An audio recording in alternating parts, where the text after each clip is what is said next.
बिस्मिल्लाहिर्रहमानिर्रहीम। अस्सलामुअलैकुम dear students, I am professor Waqar Ali.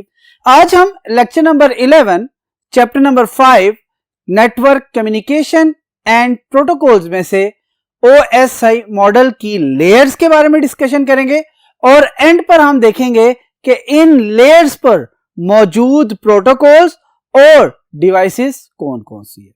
सबसे पहले बात करते हैं OSI मॉडल्स की लेयर्स के हवाले से। कहते हैं OSI के अंदर टोटल नंबर ऑफ लेयर्स जो सी हैं वो कितनी है, 7। और कहते हैं मैंने अभी जो सीक्वेंस भी दिया है उसी सीक्वेंस से लिखा है जो कि उसको लेयरिंग में नंबर्स दिए हुए हैं। फॉर एग्जांपल 7 की बात करें तो 7th नंबर पे आपकी कौन सी आती है, एप्लीकेशन लेयर। 6th नंबर पे आपकी प्रेजेंटेशन लेयर, 5th नंबर पर सेशन लेयर, 4th नंबर पर ट्रांसपोर्ट लेयर, 3rd नंबर पर नेटवर्क लेयर, 2nd नंबर पर डाटा लिंक लेयर और 1st नंबर पे आपकी फिजिकल लेयर आ रही होती है। क्योंकि ह्यूमन बीइंग एक यूजर होने के नाते मेरा जो लिंक हो रहा होता है वो किस लेयर के साथ हो रहा होता है, एप्लीकेशन लेयर से हो रहा होता है। इसीलिए जब भी हम राइट करते हैं तो टॉप मोस्ट लेयर के बारे में बात कर रहे होते हैं और वो कौन सी लेयर है, आपकी एप्लीकेशन लेयर। अब डिस्कस करते हैं एप्लीकेशन लेयर को। एप्लीकेशन लेयर के बारे में पहला पॉइंट क्या कहता है, कहता है it is the top most layer of OSI model. कहता है सबसे लेयरिंग मॉडल है ना ये एक, कहते हैं ये जो लेयर्स है इनमें से सबसे टॉप पे जो लेयर होती है वो आपकी कौन सी होती है, एप्लीकेशन लेयर होती है। कहते हैं ये लेयर बेसिकली क्या करती है, कहते हैं provide interface for and user so that and user can interact with the network. कहते हैं ये फॉर एग्जांपल एंड यूजर को इंटरफेस प्रोवाइड कर रही होती है। हम कोई भी सॉफ्टवेयर इस्तेमाल करें जिसके जरिए कम्युनिकेट करें, वो कोई आपका इंस्टेंट मैसेंजर हो, वो कोई आपका सोशल मीडिया का मैसेंजर हो, वो कोई सोशल मीडिया वेबसाइट हो, कहता है जो उसका इंटरफेस हमें नजर आ रहा होता है बेसिकली वो क्या कहलाता है, आपका एप्लीकेशन लेयर कहलाता है। क्यों, हमने जितनी भी कम्युनिकेशन करनी है उस लेयर के थ्रू ही करनी है। यानी कि मैंने मैसेज सेंड करना है तो उस लेयर के जरिए करना है, मुझे जो मैसेज रिसीव होना है जो एंड यूजर ने देखना है वो भी किस लेयर पे मिलेगा, उसी एप्लीकेशन लेयर पर मिल रहा होगा। फिर क्या कहता है, कहता है provide services to different user applications such as email, file transfer and access of world wide web.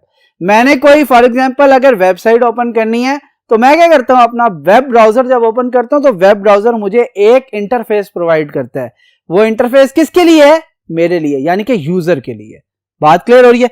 फिर मैंने कोई फाइल ट्रांसफर करनी है, मैंने कोई ईमेल करनी है, तो जब मैं उस ईमेल की वेबसाइट ओपन करता हूं, वो कोई भी ईमेल आपका सर्वर है, कहता है जिसकी मैं वेबसाइट ओपन कर रहा हूं, तो मुझे एक इंटरफेस प्रोवाइड कर रहा होता है, एक लिंक प्रोवाइड कर रहा होता है जिसके जरिए या तो मैं ईमेल सेंड कर सकता हूं या ईमेल रिसीव कर सकता हूं, या कोई फाइल ट्रांसफर कर सकता हूं या कोई फाइल रिसीव कर सकता हूं। यानी कि कहता है हर इंटरफेस जो कि किसी ना किसी एप्लीकेशन के जरिए मुझे किसी दूसरे के साथ कम्युनिकेट करवा रहा है, वो इंटरफेस बेसिकली क्या कहलाता है, आपका एप्लीकेशन लेयर कहलाती है। यहां तक बात क्लियर होगी। एप्लीकेशन लेयर के हवाले से डिस्कस कर चुके हैं, अब हम मूव करते हैं टुवर्ड्स नेक्स्ट वर्ड। जी डियर स्टूडेंट्स, एप्लीकेशन लेयर के हवाले से हम डिस्कस कर चुके हैं, अब हम बात करेंगे प्रेजेंटेशन लेयर के हवाले से। प्रेजेंटेशन लेयर में क्या कहता है, कहता है translate data into common format that is transferable over the network. ये क्या कहता है कि जी आप जब डेटा को ट्रांसमिट करते हैं और एप्लीकेशन लेयर के जरिए करते हैं तो उसके फौरन बाद वो किस लेयर पे पहुंचता है, आपकी प्रेजेंटेशन लेयर पे। प्रेजेंटेशन लेयर बेसिकली क्या कहती है, कहते हैं उस फॉर्मेट के अंदर जो कि कॉमन फॉर्मेट है। कॉमन फॉर्मेट क्या है, अगर गौर किया जाए तो आपका डाटा जब भी ट्रांसमिट होगा या इनसाइड द कंप्यूटर होगा वो किस में होगा, 0-1 की फॉर्म में होगा। लेकिन अब ये कैसे डिसाइड किया जाए कि 0-1 में कन्वर्टेड डाटा एक टेक्स्ट मैसेज है, एक आपका ऑडियो मैसेज है, इमेज है या वीडियो है। कहता है ये प्रेजेंटेशन लेयर ही बेसिकली बता रही होती है कि जी आपने डाटा को जब कॉमन फॉर्मेट में तब्दील करना है तो उसकी एक्सटेंशन या उसके साथ कुछ ऐसे टैग्स इस्तेमाल किए जाएं जो कि ये बता रहे हो जब इसे ओरिजिनल मैसेज में कन्वर्ट किया जाएगा तो ये किस फॉर्मेट में जाएगा, ये इमेज में जाएगा, टेक्स्ट में जाएगा, ऑडियो में जाएगा या फिर वीडियो फॉर्मेट में जाएगा। फिर आगे क्या बात करता है, कहता है कंप्रेस, यानी कि compress the data to reduce the number of bits. कहता है इसका दूसरा काम क्या होता है, डाटा कंप्रेशन। कहते हैं जो हम डाटा ट्रांसमिट करते हैं हो सकता है वो बहुत बड़ा हो। अब ये करता क्या है, कहता है कि कोशिश की जाती है कि उस डाटा को क्या किया जाए, कंप्रेस किया जाए। कंप्रेस क्यों किया जाए, ताकि आपका डाटा कम से कम जोन से वो ट्रांसमिट हो लेकिन इंफॉर्मेशन आपकी कंप्लीट हो। बात क्लियर है। अब देखें इसको बड़ा आसान सा, कहते हैं हमने कहीं मूव करना है ना, हम अपने बैग्स पैक करते हैं। हम बैग्स की पैकिंग इस तरह करते हैं कि थोड़ी सी जगह में हम ज्यादा चीजें पैक कर सकें, और वो बेसिकली हम क्या कर रहे थे, कंप्रेस कर रहे होते। कैसे कंप्रेस करते हैं, उनकी फोल्डिंग्स ऐसे करते हैं, ठीक है, उनको तय ऐसे लगाते हैं ताकि वो कम से कम स्पेस को क्या कर रहे हो, यूटिलाइज कर रहे हो। यानी कि हम डाटा की कंप्रेशन बेसिकली किस तरह करते हैं, वो बिट्स जो कि इस्तेमाल में नहीं आनी, जिसका कोई पर्पज नहीं है, उनको वहां से क्या कर दिया जाता है, रिमूव कर दिया जाता है। फिर क्या कहता है, encrypt the data for security purpose. कहता है इसके अलावा सिक्योरिटी भी किसकी जिम्मेदारी है, बेसिकली आपकी प्रेजेंटेशन लेयर की। यानी कि उस डाटा को एक ऐसे फॉर्मेट में चेंज कर देता, एक ऐसी लैंग्वेज में चेंज कर देना, यानी कि उसको इस तरह चेंज करना कि सेंटर में अगर वो मैसेज कोई रीड भी कर ले तो वो अंडरस्टैंड उसे नहीं होना चाहिए। यहां तक बात क्लियर होगी। प्रेजेंटेशन लेयर क्या कहती है, कॉमन फॉर्मेट में इसे क्या करती है, ट्रांसलेट करती है। दूसरा कहती है कि कंप्रेस करती है। तीसरा क्या कहती है कि इसको एनक्रिप्ट करती है ताकि ये डाटा आपका क्या हो सके, सिक्योर हो सके। उसके बाद बात करते हैं सेशन लेयर की। सेशन लेयर क्या है, कहता है सेशन को एस्टेब्लिश करना, लिंक को एस्टेब्लिश करना। क्या कहता है, responsible for beginning, maintaining and ending the communication between two applications at different ends। अब इसने वर्ड क्या यूज किया, कहता है between two applications। कभी जोर से सोचिए, कहता है क्या है कि जब मैं कम्युनिकेट करता हूं किसी इंस्टेंट मैसेंजर से, तो बेसिकली क्या है, अगर मैं व्हाट्सएप को यूज कर रहा हूं, व्हाट्सएप के जरिए डाटा सेंड कर रहा हूं, तो कहते हैं सेकंड एंड पे भी डाटा कहां पे रिसीव होगा, व्हाट्सएप पे। अगर मैं डाटा ईमो के जरिए सेंड कर रहा हूं या रिसीव कर रहा हूं, या इमेज सेंड कर रहा हूं, या मैं कहता हूं कोई ऑडियो या वीडियो सेंड कर रहा हूं, तो वो मुझे कभी भी व्हाट्सएप पे नहीं मिलेगी, बल्कि किस पे मिलेगी, ईमो पे। मैं स्काइप के जरिए कोई डाटा भेज रहा हूं तो मुझे कहां पे मिलेगा, बेसिकली वो स्काइप पे। या अगर ईमेल की फॉर्म में भेज रहा हूं तो कहता है वो किसी ना किसी ईमेल सर्वर पर ही डाटा जा रहा होगा। वो ऐसा पॉसिबल नहीं है कि वो डाटा मुझे किसी मैसेंजर पे मिले या मुझे एसएमएस की फॉर्म में मिल रहा हो। बात क्लियर हो रही है ना, ये कि जिस एप्लीकेशन को बेसिकली मैं यूज कर रहा हूं डाटा ट्रांसमिट करने के लिए, सेकंड एंड पे भी मुझे उसी एप्लीकेशन के ऊपर उसे क्या करना है, रीड करना है, वो उसी एप्लीकेशन पे क्या करेगा, रिसीव होगा। कहता है इन दो एप्लीकेशंस के दरमियान, कहता है तो सेम एप्लीकेशंस, फॉर एग्जाम्पल एक मोबाइल के ऊपर एक जगह पे व्हाट्सएप हुआ है, दूसरी जगह जिसके साथ कम्युनिकेट करना है उसके पास भी व्हाट्सएप है। कहता है इन दोनों के दरमियान, कहता है लिंक को, कनेक्शन को इस्टेब्लिश करना, कनेक्शन को मेंटेन करना और उस कनेक्शन को खत्म कर देना किसका काम है, आपकी सेशन लेयर का काम। बात क्लियर होगी। आप देखिए ना, जब आप किसी को कॉल मिलाते हैं, बेसिकली कॉल मिलाते हैं तो क्या होता है, आप किसी का नंबर डायल करते हैं, फिर रिंग होती है, इसको क्या करता है, रिसीव करता है कॉल को, तो क्या होता है, आपका एक टू वे सेशन क्या हो जाता है, एस्टेब्लिश हो जाता है। अब आप कम्युनिकेशन जब कर रहे होते हैं तो कहता है सेशन लेयर बेसिकली क्या कर रही होती है, उस कनेक्शन को मेंटेन करती रहती है कि कहीं कोई मसला ना आए। और कहता है जब बेसिकली आप कॉल को एंड करते हैं तो उस सेशन को भी क्या कर दिया जाता है, एंड कर दिया। कनेक्शन एस्टेब्लिशमेंट, कनेक्शन को मेंटेन करना और कनेक्शन को क्लोज करना, ये किसका काम है, आपका सेशन लेयर का काम। फिर क्या कहता है, कहता है responsible for adding check points और markers within the message. Check points क्या होते हैं, कहते हैं हम जब डाटा भेजते हैं ना तो उसके अंदर कोई ना कोई चेक पॉइंट्स रख देते हैं।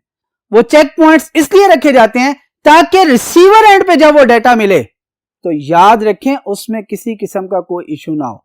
समटाइम क्या होता है कि जी आपकी इंटरफेरेंस की वजह से डाटा क्या हो जाता है, चेंज हो जाता है, लेकिन जब रिसीवर एंड पे पहुंचता है जब उन चेक पॉइंट्स को देखा जाता है तो पता चल जाता है कि आपका डाटा ठीक तरह से आप तक नहीं पहुंचा, लिहाजा क्या किया जाता है, वो रीट्रांसमिट करवाया जाता है ताकि आपके पास एरर फ्री, ठीक है, और सिक्योर वे में डाटा जो है वो क्या हो सके, रिसीव हो सके।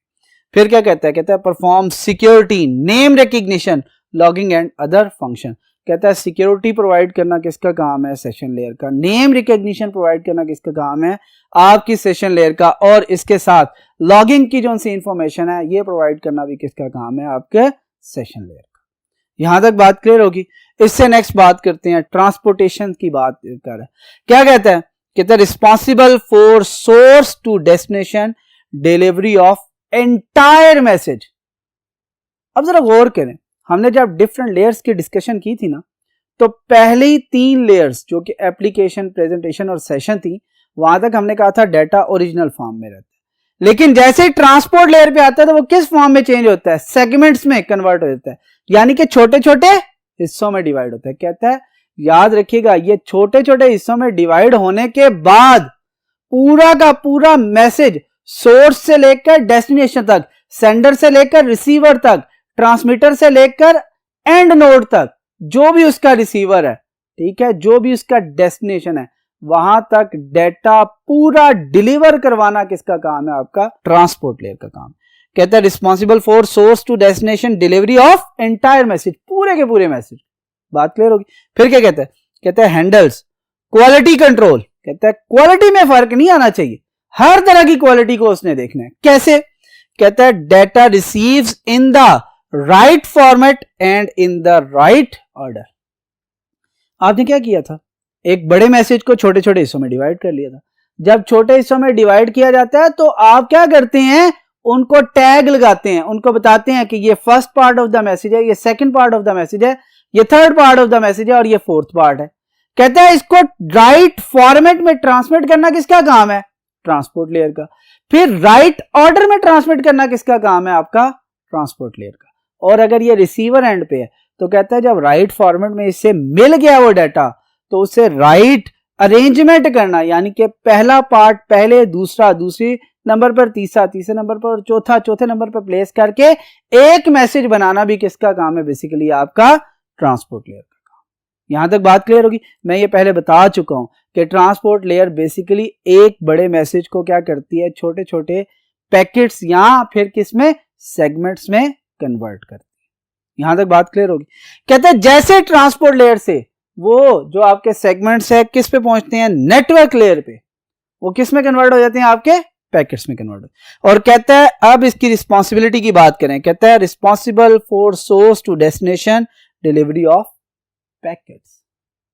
कहता है इसका काम क्या है, इसका काम यह है कि जी जो सोर्स है वहां से लेकर डेस्टिनेशन तक जो एक सिंगल सिंगल पैकेट है ना, उसको पूरा पहुंचाना, ठीक है, उसको रास्ता बताना, उसको बताना कि आपका क्या है, डिलीवर हो जाए कहां तक, सोर्स से डेस्टिनेशन तक। लेकिन क्या, छोटे छोटे हिस्से जो हमने पैकेट्स की बात की है उसके डिलीवरी की। यहां पर ये एंटायर मैसेज की बात नहीं कर रहा, यहां पे उन पैकेट्स के डिलीवरी की बात की है कि जी एक पैकेट जो हमने भेजा था वो पहुंच गया, फिर दूसरा पैकेट जो भेजा था पहुंच गया, तीसरा पैकेट जो भेजा था वो क्या पहुंच गया।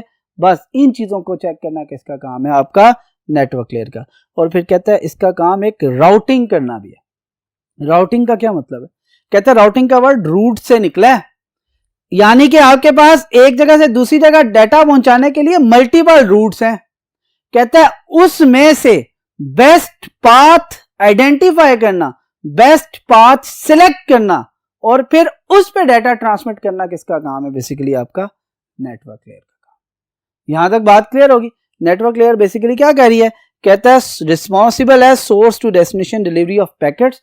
जो पैकेट्स को डिलीवर किया जा रहा है उसकी रिस्पॉन्सिबिलिटी सोर्स से लेकर डेस्टिनेशन तक किसकी है, नेटवर्क लेयर की। और उसके साथ साथ कहता है जो बेस्ट पाथ की सिलेक्शन है कि किस बेहतरीन रास्ते के जरिए आपका ये जो पैकेट्स हैं ये सोर्स से डेस्टिनेशन की तरफ ट्रांसफर होंगे, ये भी सिलेक्ट करना किसका काम है, आपका नेटवर्क लेयर का काम। यहां तक बात क्लियर हो चुकी होगी। इस बोर्ड पे हमने 4 डिफरेंट लेयर्स जो पढ़ी हैं, जिसमें हमने presentation layer, session layer, transport हो नेटवर्क लेयर को डिस्कस किया है। अब रिमेनिंग जो हमारी लेयर्स हैं उनके लिए मूव करते हैं टुवर्ड्स नेक्स्ट बोर्ड। जी डियर स्टूडेंट्स, हम 5 लेयर्स जो सी हैं वो डिस्कस कर चुके हैं, जिसमें एप्लीकेशन, प्रेजेंटेशन, सेशन, ट्रांसपोर्ट और नेटवर्क लेयर्स थी। अब हम बात करते हैं सबसे पहले डेटा लिंक लेयर के हवाले से। डेटा लिंक लेयर क्या कहती है? कहते हैं रिस्पॉन्सिबल फॉर मेकिंग फ्रेम्स। कहते हैं जैसे ही डेटा नेटवर्क लेयर से निकलकर किसे मिलता है, डेटा लिंक लेयर को मिलता है, तो वो जो पैकेट्स थे वो अब किस फॉर्म में चेंज हो जाते हैं? आपके फ्रेम्स की फॉर्म में चेंज होते हैं। यानी कि अगर वो पैकेट्स छोटा नहीं भी हुआ, डिवाइड नहीं भी हुआ, तो अब वो जो डेटा जो पैकेट कहला रहा था नेटवर्क लेयर के ऊपर, वो यहां पर क्या कहलाएगा? आपका एक फ्रेम कहलाएगा। यानी कि यहां पर जैसे ही डेटा पहुंचा वो बेसिकली क्या कहलाएगा? आपका फ्रेम कहलाएगा। बात क्लियर होगी यहां तक? दूसरा पॉइंट क्या कहता है? कहता है apply error checking and flow control by defining format of the data. कहता है सबसे पहली बात, फॉर्मेट ऑफ द डेटा को डिफाइन करना किसका काम है? आपका डेटा लिंक लेयर का काम है, फॉर्मेट, ठीक है। फिर उसके साथ साथ कहता है एरर चेकिंग, ये किसका काम है? आपका डेटा लिंक लेयर का काम है। और साथ साथ जो फ्लो को कंट्रोल करना है, जो हमने बात की थी ना एंटायर मैसेज को ट्रांसमिट करने की ट्रांसपोर्ट लेयर के ऊपर, तो कहता है उसके अंदर जो हमने छोटे छोटे सेगमेंट्स में डिवाइड किया था डेटा, वो क्या होता है? एक सीक्वेंस से चल रहा होता है ना। कहता है उस फ्लो को कंट्रोल करवाना और फिर एरर चेक्स करना किसका काम है? आपके डेटा लिंक लेयर का काम। यहां तक बात क्लियर होगी? एक क्या करता है? ये फ्रेम्स में कन्वर्ट करता है, दूसरा एरर चेकिंग और फ्लो को कंट्रोल कर रहा होता है bye defining format of the data. अब बात करते हैं फिजिकल लेयर की। फिजिकल लेयर का काम क्या है? कहता है responsible for the actual physical connection. कहता है ये सबसे पहला काम तो ये कह रही होती है जितने भी फिजिकल डिवाइसेस हैं उनके साथ कनेक्शन एस्टेब्लिश करिए यूजिंग, फॉर एग्जांपल अगर आप स्विचेस या हब के साथ कनेक्शन एस्टेब्लिश कर रहे हैं तो किसके जरिए कर रहे होंगे? वायर्स के जरिए। अब उन वायर्स की बात करें, हब्स या स्विच की बात करें, कहते हैं जितना भी आपके फिजिकल डिवाइसेस हैं इनके साथ जो कनेक्शन एस्टेब्लिश करना होता है, ये किसकी जिम्मेदारी है? बेसिकली फिजिकल लेयर की जिम्मेदारी है। कहते हैं यहां तक पहुंचते पहुंचते आपका डेटा किस फॉर्म में कन्वर्ट हो चुका होता है? बिट्स की फॉर्म में। और कहता है जैसे ही बिट्स इसे मिलते हैं, ये इनको क्या करता है? सिग्नल्स की फॉर्म में कन्वर्ट करता है। और जो भी फिजिकल मीडिया इसके साथ अटैच है वो आपकी कहते हैं कि जी कोएक्सियल केबल है, ट्विस्टेड पेयर है, फाइबर ऑप्टिक है, या अगर वायरलेस भी है तो कहता है उसके मीडियम के ऊपर इसे सिग्नल फॉर्म में क्या कर देता है? ट्रांसमिट कर देता है। बात क्लियर होगी? क्या कहता है? फिजिकल जो लेयर है उसका काम फिजिकल कनेक्शन को मेंटेन करना है और इसके साथ साथ जितने भी इसे बिट्स मिलेंगे उन तमाम के तमाम बिट्स को किस में कन्वर्ट करना है? सिग्नल्स में कन्वर्ट करना है और फिर उसके बाद इसे ट्रांसमिट करवा देना है। ठीक हो गया यहां तक? अब यहां तक हमारी तमाम की तमाम लेयर्स क्या हो चुकी हैं? कंप्लीट हो चुकी हैं। अब ये याद रखिएगा कि अगर वो आपसे लेयर्स को एक्सप्लेन करने की बात करता है तो एप्लीकेशन लेयर से लेकर यहां तक जो आपकी फिजिकल लेयर्स तक के जो पॉइंट्स है इनको लिखते हैं, आपका क्वेश्चन कंप्लीट हो जाता है। लेकिन अगर वो एक डिफरेंट क्वेश्चन करता है, वो कहता है कि जी आप ये बताएं कि जी कौन कौन से प्रोटोकॉल्स और कौन कौन से डिवाइसेस हैं जो कि various layers of the OSI model पे इस्तेमाल होती हैं, तो याद रखिए जो नीचे वाला टेबल है सिर्फ ये डिस्कस करना है। अगर वैसे लेयर्स के बारे में पूछ रहा है तो टेबल डिस्कस नहीं करना, और टेबल की बात कर रहा है तो वैसे लेयर्स को डिस्कस नहीं करना। ये दो डिफरेंट क्वेश्चंस। क्लियर होगी यहां पे तक? अब बात करते हैं protocols end devices of the layers के वाले से। कहते हैं लेयर्स हमारी वही है, physical, data link, network, transport, session, presentation और एप्लीकेशन। अगर नीचे से ऊपर को पढ़े तो application, presentation, session, transport, network, data link layer और फिजिकल लेयर। अब ये एक सीक्वेंस में है। इसका नंबर क्या है? 1 2 3 4 5 6 एंड 7। कहता है फिजिकल लेयर की बात करते हैं। कहता है फिजिकल लेयर पे जो प्रोटोकॉल काम कर रहे होते हैं दो, एक आपका X.25 है और दूसरा IEEE का 802 है। याद रखिएगा 802 जो आपका स्टैंडर्ड है, याद रखिएगा 802 जो आपका स्टैंडर्ड है वो बहुत बड़ा स्टैंडर्ड है। इसके साथ 802.1 2 3 4 5 6 7 8 9 10 11 802.11 अक्सर हम किस पर्पस के लिए इस्तेमाल कर रहे होते हैं? वाईफाई के जो कनेक्शन इस्टेब्लिश करते हैं उनके लिए। कहता है और इनमें आपके पास जो डिवाइसेस होती हैं वो कौन सी होती हैं, केबल्स होती हैं और आपके कनेक्टर्स इस्तेमाल होते हैं। यानी कि केबलिंग का जो स्टैंडर्ड है और उसके साथ साथ जो कनेक्टर का स्टैंडर्ड है वो बेसिकली कौन कौन से हैं आपके X.25 और IEEE 802। ठीक हो गया। फिर उसके बाद बात करता है डाटा लिंक लेयर के हवाले से। कहता है डाटा लिंक लेयर में आपके सेम ही प्रोटोकॉल इस्तेमाल हो रहे हैं X.25 और IEEE 802। मैंने क्या बताया, IEEE 802 के बहुत से स्टैंडर्ड है पॉइंट लगाकर। ठीक है, अब कहता है उसमें से डिवाइसेस कौन सी हो रही हैं आपकी, स्विचेस इस्तेमाल हो रही हैं और नेटवर्क इंटरफेस कार्ड NIC जिसे हम कहते हैं। ठीक है, लास्ट चैप्टर में आप ये डिवाइसेस के बारे में डिटेल में पढ़ चुके हैं। ठीक है, उसमें हमने नेटवर्क इंटरफेस कार्ड उसके डिफरेंट टाइप्स को कंप्लीट डिटेल में डिस्कस कर लिया हुआ है। कहता है स्विचेस की बात करें या नेटवर्क इंटरफेस कार्ड की बात करें, नेटवर्क इंटरफेस कार्ड की बात करें, वो बेसिकली कौन से स्टैंडर्ड को यूज करते हैं, X.25 और IEEE 802 को, और वो किस लेयर पे बेसिकली एग्जिस्ट कर रहे होते हैं, आपकी डाटा लिंक लेयर पे इस्तेमाल। इसके बाद बात करते हैं नेटवर्क लेयर की। नेटवर्क लेयर का काम क्या था, राउटिंग करना, रूट बताना। ठीक है, लिहाजा नेटवर्क लेयर के ऊपर जो प्रोटोकॉल होता है वो कौन सा होता है, इंटरनेट प्रोटोकॉल, यानी जिसे हम IP कहते हैं। और इसकी डिवाइस कौन सी है, राउटर, क्योंकि राउटर का काम ही सिर्फ क्या बताना है, आपका राउट बताना है, रूट बताना है।